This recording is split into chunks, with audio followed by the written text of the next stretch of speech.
கேட்டாலே இந்த ஒரு மாதிரி இந்த கோமா ஸ்டேஜில் இருக்கவங்க கூட அந்த இதெல்லாம் பிச்சு போட்டு இந்த வர்றேன் அப்படிங்கிற மாதிரி இருக்கும். எப்படி ஒரு வைப்போட கொடுத்தாரு. பம்பர கண்ணாலே காதல் சங்கதி சொன்னாலே அப்படின்னு பரபரப்பா ஆக்கி அந்த ஹேர் முன்னாடி வந்துகிட்டே இருக்கேன், அதை பின்னால் அப்பப்ப தள்ளி விட்டுக்கிட்டே இருப்பாங்க. நான் இந்த படத்துல நடிச்சது எதுக்குன்னா அந்த ஹேர் இங்க வந்துடும், அப்புறம் அப்படியே பின்னால தள்ளி விட்டு. என் பையன் நடிச்ச படத்துக்கு நானே பேசுறது எப்படின்னா, என் மகன் என் கிளாஸ்ல இருக்கான், அவன் பேப்பரை நான் திருத்துறப்ப எப்படி இருந்திருக்கேன் யோசனை பண்ணி பாருங்க. அவருடைய பாட்டு எத்தனையோ பாட்டு மேடையில பாடியிருக்கேன். பஞ்சு மிட்டாய் சீலை கட்டி பச்சை வண்ண ரவிக்க போட்டு கஞ்சி கொண்டு போறவளே நெஞ்சுக்குள்ள நீ வாரியா அடவாரி விட்டாக்க வரவழைச்சாக்க மடிதறிஞ்சாக்க வாரேன் பொங்க சிங்சா சிங்சா சிங்சா சிங். ரெண்டு பாட்டையும் ஐயா தான் மியூசிக் போட்டார். லாலாக்கு டோல் டொப்பிமா கண்ணே கங்கம்மா இடுப்ப சுத்தி திருப்பி பாரம்மா அப்படின்னு சொல்லிட்டு இந்த பாட்டு கவிஞர் வாலி ஒரு பெண்ணை பெருமைப்படுத்துவதற்காக எழுதினார் அப்படின்னு சொல்லிட்டு அதுக்கு விளக்கம் கொடுத்தோம். லாலா என்றால் திருநெல்வேலியில் அல்வா கிண்டும் இடம், டோல் என்றால் அடுப்பு, டப்பி என்றால் மாவு வைக்கும் டப்பா. இப்படி அல்வா அடுப்பிலே வேலை செய்யும் கங்கம்மா என்ற பெண்ணே, உன்னுடைய இடுப்பை அடிக்கடி திருப்பிப்பார், ஏனென்றால் ஸ்டவ்விலிருந்து தீ உன் சேலையில் பற்றிவிடக் கூடும் என்பதற்காகத்தான் கவிஞர் வாலி லாலாக்கு டோல் டோப்பிமா கண்ணே கங்கம்மா இடுப்பு சுத்தி திருப்பி பாரம்மா என்று எழுதியதன் நோக்கம் இதுதான். மாண்புமிகு பறை, இந்த தலைப்பே ரொம்ப அருமையான தலைப்பு. எம்ஜிஆர் அவர்கள் நிறைய படத்துல அவருடைய பட தலைப்புகள்லாம் பார்த்தீங்கன்னா சாதாரண தொழிலாளர்களை பற்றி தான் இருக்கும். ரிக்ஷாக்காரன், பட ஓட்டி, தொழிலாளி, விவசாயி இப்படின்னு தான் இருக்கும். தலைவன் ஒரு படம் எம்ஜிஆர் படம் வந்துச்சு, அது சரியா ஓடல. காரணம், அவர் எளிமையான மக்களுக்கான படங்களை நடிச்சு கொடுத்தவர் புரட்சி மக்கள் திலகம் எம்ஜிஆர் அவர்கள். அவருடைய பட தலைப்பும் இந்த பட தலைப்பும் ஏறக்குறைய ஒன்று. மாண்புமிகு என்பது அரசியல் வார்த்தை, பறை என்பது ஒரு இசைக்கருவி. எம்ஜிஆருடைய படத்துல நாடோடி மன்னன், நாடோடிங்கிறவன் ஊர் முழுது சுத்திக்கிட்டு இருக்கிறவன், மன்னன் என்கிறது உயர்ந்த ஸ்தானத்தில் இருக்கவங்க. இந்த மாண்புமிகு பறை, இந்த ரெண்டையும் சேர்த்து பறை இசைக்கு ஒரு மிகப்பெரிய அந்தஸ்தை கொடுத்த படத்தினுடைய தயாரிப்பாளர் சுபா, அப்புறம் அவங்க சுரேஷ்ராம், அவங்க ரெண்டு பேருக்கும் பிரான்ஸ்ல இருந்து இந்த படத்தை ரொம்ப அருமையா தயாரிச்சு கொடுத்ததுக்காக நன்றி சொல்லி, இந்த இயக்குனர் பாருங்க, அவர் அப்படியே பரபரப்பா தான் இருக்காரு. என்னை கூப்பிடுறப்ப கூட வணக்கம் சார், 18ஆம் தேதி வந்துருங்க சார் அப்படின்ட்டு அழைப்புதல் கொடுக்கறதுக்கே இவ்வளவு பரபரப்பா இருக்காரு.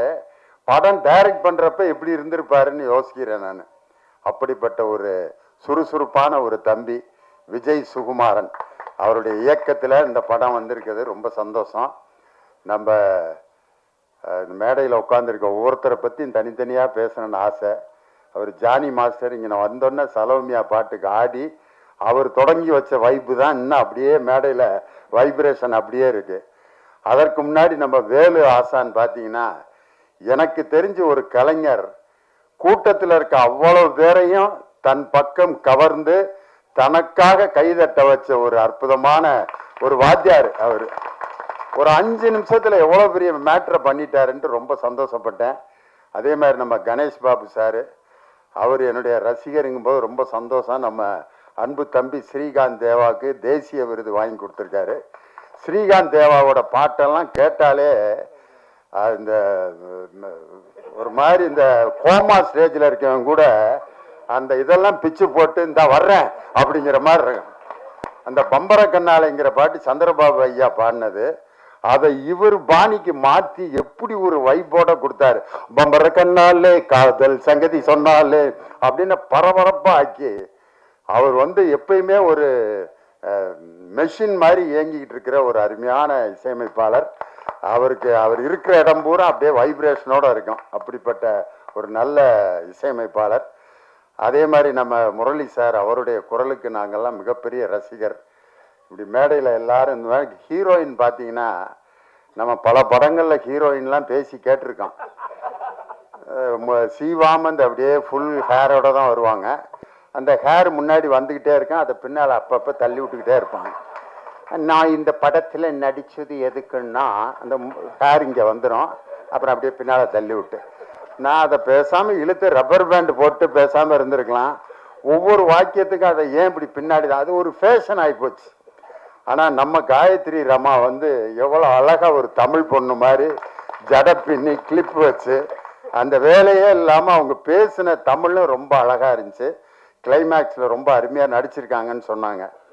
என் பையன் நடித்த படத்துக்கு நானே பேசுகிறது எப்படின்னா, என் மகன் என் கிளாஸில் இருக்கான், அவன் பேப்பரை நான் திருத்துறப்ப எப்படி இருந்திருக்கேன் யோசனை பண்ணி பாருங்க. அவன் என்ன எழுதினாலும் மார்க் போட்டு தான் ஆகணும். காரணம் இதே மாதிரி தான் ஒரு அப்பா தன்னுடைய மகன் பேப்பரை திருத்திக்கிட்டு இருக்காரு. தமிழ் வாத்தியார் அவர் என் பக்கத்தில் உட்காந்து திருத்திக்கிட்டு இருக்காரு. மாத்திரை என்றால் என்ன அப்படின்னு இலக்கணத்தில் ஒன்று இருக்கு. எழுத்தினுடைய அந்த டைமிங், இக் அப்படிங்கிறது அரை மாத்திரை, காங்கிறது ஒரு மாத்திரை, காங்கிறது 2 மாத்திரை அப்படிம்பாங்க. அதை சொல்லி எழுதணும். மாத்திரை என்றால் என்ன, எடுத்துக்காட்டுகளுடன் விளக்குக. அவன் மறந்துட்டான் படித்ததை. அவனுக்கு தெரிஞ்ச மாத்திரை எழுதியிருக்கான். மாத்திரை என்பது நோய் வந்தால் கொடுக்கப்படும் ஒரு வில்லை. இது அரசாங்க மருத்துவமனையில் இலவசமாக கிடைக்கும். மெடிக்கல் ஸ்டோரிலே காசு கொடுத்தால் தான் கொடுப்பார்கள். அரசாங்க மருத்துவமனையில் கொடுக்கப்படும் மாத்திரையில் தானா ஆனா என்று எழுதியிருக்கும். இதுதான் மாத்திரை அப்படின்னு எழுதிட்டான். ஆனா உண்மையிலே அவனுக்கு மார்க் கொடுத்து தான் ஆகணும். தமிழ் இலக்கணத்தில் மாத்திரை என்றால் என்னன்னா கேட்டிருந்தாங்க, இல்ல மாத்திரைன்னு கேட்டிருந்தா எழுதியிருந்தான். பெத்த அப்பே ரைட்டு போட்டு மார்க்க போட்டான் 5க்கு 5. இப்ப என் பையன் நடிச்ச படத்துக்கு நானே போய் பாராட்டி பேசுறது அவ்வளவு நல்லா இருக்காது. ஆனா இருந்தாலும் ஒரு பேச்சாளருங்கிற முறையில என்னை கூட்டு வந்து ரொம்ப அருமையா இந்த நிகழ்ச்சிக்கு வந்து என் முன்னாடியே பேசினாரு. ரொம்ப சந்தோஷம். இந்த 2 அப்பா அம்மா இன்னைக்கு மேடையில் ஒன்னா இருக்கான். நான் என் பையன் தேவா ஐயா அவருடைய சன்னு, 2 தலைமுறையும் ஒரே இடத்துல சந்திச்சது ரொம்ப சந்தோஷம். நம்ம தேனிசை தென்றல் தேவா சாரு எங்க குடும்பத்துல ரொம்ப ஒண்ணுக்குள்ள ஒண்ணு. காரணம் அவரோட பாட்டை சொல்லி தான் பயங்கர பட்டிமன்றத்துல ஹிட் ஆனான். லாலாக்கு டோல் டொப்பிமா கண்ணே கங்கம்மா இடுப்ப சுத்தி திருப்பி பாரம்மா அப்படின்னு சொல்லிட்டு இந்த பாட்டு கவிஞர் வாலி ஒரு பெண்ணை பெருமைப்படுத்துவதற்காக எழுதினார் அப்படின்னு சொல்லிட்டு அதுக்கு விளக்கம் கொடுத்தோம். லாலா என்றால் திருநெல்வேலியில் அல்வா கிண்டும் இடம், டோல் என்றால் அடுப்பு, டப்பி என்றால் மாவு வைக்கும் டப்பா. இப்படி அல்வா அடுப்பிலே வேலை செய்யும் கங்கம்மா என்ற பெண்ணே, உன்னுடைய இடுப்பை அடிக்கடி திருப்பிப்பார்.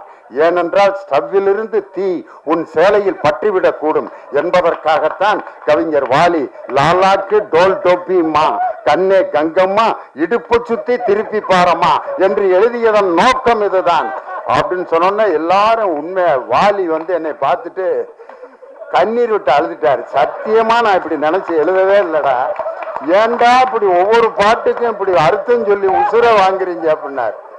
அந்த பாட்டு தேவாண்ணன் பாட்டு அன்னைக்கு தொடங்கினதுதான். அவருடைய பாட்டு எத்தனையோ பாட்டு மேடையில பாடியிருக்கேன். பஞ்சு மிட்டாய் சீலை கட்டி பச்சை வண்ண ரவிக்க போட்டு கஞ்சி கொண்டு போறவளே நெஞ்சுக்குள்ள நீ வாரியா அடவாரி விட்டாக்க வரவழைச்சாக்க மடிதெறிஞ்சாக்க வாரேன் பொங்க சிங்சா சிங்சா சிங்சா சிங். இந்த 2 பாட்டையும் ஐயா தான் மியூசிக் போட்டார். 2மே எதுல இருந்து எதை கொண்டு வந்து மேட்சிங் பண்ணியிருக்காரு பாருங்க. அவர் வந்து வெறும் கானா பாட்டு வெறும் குத்துப்பாட்டு மட்டும் இல்ல, கர்நாடக சங்கீதத்தில் அவர் எழுதி அவர் இசையமைத்த பாடல்களுக்கு நான் மிகப்பெரிய அடிமை. ஆனந்த பைரவிங்கிற ராகத்துல ஹரிகரன் பாடியிருப்பார். கொஞ்ச நாள் பொறு தொலைவா ஒரு வஞ்சி கொடி இங்கே வருவா கண்ணீரண்டில் போர் தொடுப்ப அந்த வெண்ணிலவ தோற்கடிப்ப. ஆனந்த பைரவி ராகத்துல இவ்வளவு அழகான ஒரு பாட்டு. பாட்ஷா படத்துல அந்த பாட்டு வர்ற சீன் இருக்கு பாருங்க. ரஜினி சார் வந்து அந்த மெடிக்கல் காலேஜ் இடம் கொடுக்குறவன்ட்ட எனக்கு என்ன ஒரு பேர் இருக்கு காதுல போய் சொல்லுவாரு பாட்ஷா அப்படின்னாரு. தங்க மகன் இன்று சிங்க நடை போட்டு அருகில் அருகில் வந்தாள் அப்படின்னு சொல்லி அந்த கம்பீர நாட்ட ராகத்துல உண்மையிலே அவர் கர்நாடக சங்கீதத்திலும் மிகப்பெரிய வல்லமை உள்ளவர். இன்னைக்கு அவர் கர்நாடக சங்கீதத்துக்காகவே ஒரு படத்துக்கு மியூசிக் போட்டிருக்காரு. அந்த படம் மிகப்பெரிய சங்கராபரணம் மாதிரி வெற்றி அடையணும்னு சொல்லி நம்ம தேவா சாருக்கு என்னுடைய மனமார்ந்த நன்றி. இந்த படத்துக்கு அவர் தான் உண்மையிலே ஹீரோ. அதனால அவருடைய பாட்டை பத்தி ஒரு தனி பட்டிமன்றம் போடலாம்னு நான் ஆசைப்படுறேன். அவர் கூடயே அவருடைய இசைக்குழுவோட வச்சு மெல்லிசை மன்னரும் நகைச்சுவை தென்றலும்னு MSV ஐயா கூட ஒரு 14 வாரம் விஜய் டிவியில ப்ரோக்ராம் பண்ணான். இனி அடுத்து தேனிசை தென்றலும் நகைச்சுவை தென்றலும் சொல்லி நானும் தேவா சாரும் சேர்ந்து ஒரு ப்ரோக்ராம் பண்ணணும்னு சொல்லி எனக்கு ரொம்ப ஆசை. அந்த கனவை வந்து நனவாக்கணும்னு ரொம்ப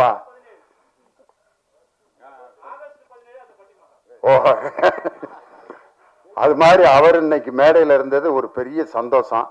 நம்ம இயக்குனர் திரைக்கதை மன்னன் ஐயா பாக்கியராஜ் அவருடைய படத்துல வந்து ஒரு மறக்க முடியாத வாசகங்கள்னு நிறைய இருக்கு. அதுல அவர் படத்துல இருக்கக்கூடிய அந்த மறக்க முடியாத காட்சிகள்னு நிறைய இருக்கு. இயக்குனர் பாக்கியராஜன் அந்த போடுற இடம் பார்த்தீங்களா, அது வந்து ரொம்ப ரசிக்கிற மாதிரி ஒரு இடம் இருக்கும். இது நம்ம படத்துல அவர் சொந்த குரல்ல பாடியிருப்பாங்க. ஐயா பச்சை மேல சாமி ஒண்ணு உச்சி மேல ஏறுதுன்னு எடுடா தம்பி மேலாம் கொஞ்சம் எதமா போடு தாளாம். கோயிலுக்கு சாமி கும்பிட போவாங்க. அப்ப இவருக்கு சாமி வரவே வராது. சாமி வருது சாமி வருது வருது சாமி வருதுன்னு ஆடுறா அப்படிம்பாங்க. ஆடவே மாட்டோம். வரல வராம ஆடுறது வரலடா சாமி அப்படின்னு பின்னால ஒரு ஊசியை வச்சு பேக்ல ஒரு குத்தி விடுவாங்க. சாமி வந்துருச்சு சாமி வந்துருச்சு சாமி வந்துருச்சுட்டு அந்த ஊசி குத்தி அவரு ஆடணுன்னு சாமி வந்துருச்சுன்னு எல்லாரும் கும்பிட ஆரம்பிப்பாங்க. இயக்கம் பாக்கியராஜ் அப்படின்னு போடுவாரு. ஒவ்வொரு படத்துலயும் அந்த இடம் வந்து ரொம்ப பவர்ஃபுல்லா இருக்கும். இன்னொரு படத்துல ஒருத்தன் வண்டியில நிறைய பாரம் ஏற்றி இழுத்துட்டு வருவான். அவன் ரொம்ப கஷ்டப்பட்டு இழுத்துட்டு வர்றதை பார்த்துட்டு இவரும் சேர்ந்து இழுக்கிறேன்ட்டு அப்படி இழுப்பாரு. அந்த வண்டி லோடு இந்த பக்கம் இறங்கிறேன், இவரு மட்டும் மேல அப்படியே தொங்கிட்டே இருப்பாரு. அப்போ போடுவாரு இயக்கம் பாக்கியராஜ். ஒரு தன்னுடைய பேரை வந்து அந்த போடுறதுல கூட ஒரு அற்புதமான ரசனையை கொடுத்த ஒரு மாபெரும் திரைக்கதை மன்னன் எங்க ஐயா பாக்கியராஜ் வந்து இந்த படத்துக்கு வாழ்த்து சொன்னது பெரிய சந்தோஷம். அதே மாதிரி பெரிய பெரிய தலைவர்களை எல்லாம் பேட்டி எடுக்க ஒரு பத்திரிகை நிருபர் போனாரு. அந்த தலைவர்கள் எல்லாம் தூங்கி விட்டார்கள். ஆனா 12 மணிக்கு ஒரு தலைவர்கிட்ட போறாரு. ஆனா அவர்கிட்ட 10 மணிக்கே வர்றேன்னு சொல்லியிருந்தாரு. ஆனா 12 மணிக்கு அந்த நிருபர் போறாரு. அந்த தலைவர் உட்கார்ந்து எழுதிக்கிட்டு இருக்காரு. அப்ப வந்து நான் 10 மணிக்கு வர்றேன்னு சொன்னேன், 12 மணிக்கு வர்றேன், இன்னமும் முழிச்சிருக்கீங்களே அப்படின்னு சொன்னோன்னு அந்த தலைவன் சொன்னான், என் மக்கள் இன்னும் உறக்கத்தில் இருக்கிறார்கள், அவர்கள் விழிக்கவில்லை, அவர்கள் விழிக்கும் வரை நானும் விழித்து கொண்டேதான் இருப்பேன் என்று சொன்ன ஒரு தலைவர் யார் என்றால் இந்திய அரசியலமைப்பு சட்டத்தை உருவாக்கிய சட்ட மாமேதை BR அம்பேத்கர் அவர்கள் தான். இன்னைக்கு சாதாரண சமூக நீதிக்காக உழைத்து கொண்டிருக்கக்கூடிய ஒரு மாபெரும் நான் மிகவும் நேசிக்கக்கூடிய என் அருமை சகோதரர் எழுச்சி தமிழர் தொல் திருமா அவர்கள் இந்த நிகழ்ச்சிக்கு வருகை தந்து இந்த இசை வெளியீட்டுக்கு வருகை தந்தது ரொம்ப எங்களுக்கெல்லாம் மிகப்பெரிய பெருமை. இந்த நிகழ்ச்சிக்கு வருகை இந்த அன்பு சகோதரர் வன்னி அரசு உள்ளிட்ட எல்லாருக்கும் என்னுடைய வணக்கத்தை சொல்லி ஒரே ஒரு கம்பேரிசன் மட்டும். அதாவது 2 விதமான கருவிகள் இருக்கும். நின்று வாசித்தோம்னா அதுக்கு பேர் நையாண்டி மேளம்பான், உட்காந்து அடிச்சோம்னா அதுக்கு பேர் தவில். அவர் பெரிய வித்வான். இவர் வந்து குச்சியை வச்சுட்டு டண்டக்கன் டண்டக்கன் டண்டக்கன் டண்டக்கன் அடிப்பாரு. அவர் நையாண்டி மேளம் அவருக்கு பேரு. அதையே மேடையில் உட்காந்து தாக்கிட்ட தாக்கிட்ட தாக்கிட்ட தாக்கிட்டன்னு அடிச்சா ஆஹா பெரிய வித்வான்றா தமிழ் வித்வான் அப்படிம்பாங்க. அதே மாதிரி நாயனம் கீழே நின்று கரகாட்டத்துக்கு ஊதுவார், அதுக்கு பேரு நாயனம்பாங்க. அதையே மேடையில் உட்காந்து அப்படின்னா நாதஸ்வர வித்வான் அவருக்கு பேரு. நின்று வாசிச்சா அவர் நையாண்டி மேளம் நாயனா, ஆனா உட்காந்து வாசித்தா அதுக்கே இன்னொரு பேரு. அதே மாதிரிதான் இந்த தப்பாட்டத்தை உட்காந்து நீங்க வாசிக்க முடியுமா? யாராவது ஐயாட்ட கேட்கிறேன், உட்காந்து அடிக்க முடியுமா? ஐயா முடியவே முடியாது. அதுக்கு ஒரு எனர்ஜி இல்லாம தப்பாட்டத்தை யாராலும் வாசிக்கவே முடியாது. ஐயா இப்படி வாசிக்கிட்டே இருந்தாரு, திடீர்னு இப்படி ஒரு மூமெண்ட் கொடுத்தாரு பாருங்க, கூட்டமே அப்படியே லேசா அப்படியே அவர் கூட அப்படியே ஆடிச்சு. அதே மாதிரி நம்ம ஆழி இசைக்குழு அடாடாடா பெர்ஃபார்மன்ஸு. உண்மையிலே அந்த தப்பாட்டத்துக்குன்னு ஒரு யூனிஃபார்ம் இருக்கான், ஆனா எல்லாம் ஜீன்ஸ் பேண்ட் டிஷர்ட் போட்டு நார்த் ஸ்டார் ஷூ போட்டு அவங்க வாசித்த அந்த அழகு கலை ரொம்ப அந்த எழிலுக்கு என்னுடைய மனமார்ந்த வாழ்த்துக்களும் பாராட்டுக்கலாம். அதனால இந்த நிகழ்ச்சிக்கு வருகை தந்து இந்த அருமையான இசை நிகழ்ச்சியில தப்பாட்டங்கிறது எல்லா இடத்துலயும் அந்த தப்பு இசை வந்துகிட்டே இருக்கும். இளையராஜா சார் புன்னகை மன்னன் படத்துல ஒரு பாட்டு போட்டிருப்பாரு, ரேவதி டான்ஸ் ஆடி இருப்பாங்க. கவிதை கேளுங்கள் கருவில் பிறந்தது ராகம், நடனம் பாருங்கள் இதுவும் ஒரு வகை ராகம். அதுல இடையில வரும் தப்பாட்டம், ஜகன ஜகன ஜம் ஜம் தக ஜகன ஜகன ஜம், ஜகன ஜகன ஜம் ஜம் தக ஜகன ஜகன ஜம், ஜகன ஜகன ஜம் ஜம் தக ஜகன ஜகன ஜம், ஜகன ஜகன ஜம் ஜம் தக ஜகன ஜகன ஜம். ஆனா அதுல ரேவதி பரதநாட்டியம் ஆடுவாங்க. ஆனா இது உண்மையிலே இது எங்கிருந்து பிறந்தது என்றால் ஒரு தப்பு, அதாவது பறை இசையிலிருந்து கிளம்பியதுதான் இந்த அருமையான தாளம் ஜதி எல்லாமே. அதே மாதிரி இன்னொரு படத்துல ராமராஜன் ஐயா பாடுறப்ப ஒரு காதல் பாட்டுல ஜிஞ்சனக்கு ஜனக்கு நான் சொல்லி தரேன் கணக்கு, மனைவி கிட்ட கணக்கு சொல்றதுக்கு கூட ஜிஞ்சனக்கு ஜனக்கு தான். அது கூட பாருங்க, அதுக்கு பேர் காதல் பறை, ஜிஞ்சனக்கு ஜனக்கு நான் சொல்லி தர்றேன் கணக்கு அப்படின்னு. அதனால எல்லா பாடல்களிலும் இந்த பறை இசை என்பது மனிதன் தமிழன் என்ற மனிதன் தோன்றிய அந்த காலகட்டத்திலே தோன்றிய முதல் இசை எது என்றால் அது பறை இசைதான் என்பதற்கு இதுதான் எடுத்துக்காட்டு. அதனாலதான் திருக்குறள்ல குழல் இனிது யாழ் இனிது அப்படின்ற குழல் யாழ் ரெண்டுலையும் பாருங்க சிறப்பு லகரம் இருக்கும். முழவு அப்படிங்கிற வார்த்தையிலே சிறப்பு ரகரம் இருக்கும். இந்த மூன்று கருவிகளும் பாருங்க, குழல்ங்கிறது ஊதுற கருவி, யாழ்ங்கிறது கம்பி கருவி, முழவுங்கிறது தோல் கருவி. இந்த மூணுலையும் தமிழுக்கு வரக்கூடிய சிறப்பு லகரம் இருக்கு அப்படின்னு சொன்னா இசையின் மூல ஆதார மொழி எது என்று சொன்னால் குழல் இனிது யாழ் இனிது என்று வள்ளுவரே எழுதியிருக்காருனா 2000 ஆண்டுகளுக்கு முன்பே இசையில் தோன்றிய இனம் தமிழ் இனம்தான். அவனால் உருவாக்கப்பட்ட இசை இந்த பறை இசை. அதனால அந்த மிருதங்கத்தில எல்லாம் பாத்தீங்கன்னா வார் பிடிக்கிறது சுதி சேர்க்கறதுலாம் சொல்லுவாங்க. பறையில எல்லாம் சுதி சேர்க்கறது ஒன்றும் கிடையாது. நெருப்பை மூட்டி ஒரு காய்ச்சுவாங்க, டங் டங் டங் டங் டங். இன்னைக்கு பனியில இருந்தனால தண்டங்க தண்டங்க தண்டங்க எழிலோட இது ரொம்ப ஒரு நெருப்புல மட்டும் காய்ச்சி இருந்தா இன்னைக்கு இந்த இடமே அப்படி அதிர்வு இருந்திருக்கும். அதுல அந்த வார் பிடிக்கிறதுங்கிறத தில்லான மோனம்பால் படத்துல நாகேஷ் பாத்தீங்கன்னா அதுல சவுடால் வைத்தியா நடிச்சிருப்பாரு. ஏன்டா அம்பே சண்முகம் சொல்றான், மகாராஜா ஊதுறது கூப்பிடுறாரு வர்றாடா, ஏண்டிமா மோகனா இங்க மகாராஜா கூப்பிட்டு இருக்காரு வந்துட்டு இருக்காடா அப்படின்னு பேசிட்டே இருப்பாரு. அப்ப பாலையா சொல்லுவாரு, இந்த நரம்பு பயலை வார் புட்டுச்சா எல்லாம் சரியா போரும்டா அப்படின்பாரு. அந்த நாகேச நரம்பு புயலை வார் புடிச்சாம்பார். அந்த மிருதங்கத்துல சுருதி சேர்க்கிறதுன்னு ஒரு இடம் இருக்கு. ஆனா பறை இசைக்கு அப்படிலாம் இல்லை.